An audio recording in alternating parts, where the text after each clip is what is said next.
بسم اللہ الرحمن الرحیم۔ خیبر پختونخوا کے دارالحکومت پشاور میں کاروان ہوا ایکسیلنس ایوارڈ کی پروقار تقریب خانہ فرہنگ ایران پشاور کے آڈیٹوریم میں منعقد ہوئی، جس کی صدارت جناب ڈاکٹر نذیر تبسم نے کی، جبکہ مہمان خصوصی جناب اقصی مفتی تھے۔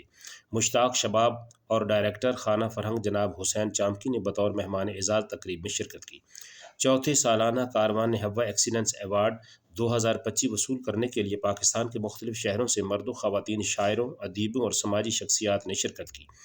اس ایوارڈ کی خاص بات یہ ہے کہ یہ ایوارڈ ان نامور شخصیات کے نام پر دیے جاتے ہیں جن کی خدمات ہمیشہ یاد رکھی جائیں گی، تاکہ ان شخصیات سے نئی نسل کو بھی متعارف کروایا جا سکے۔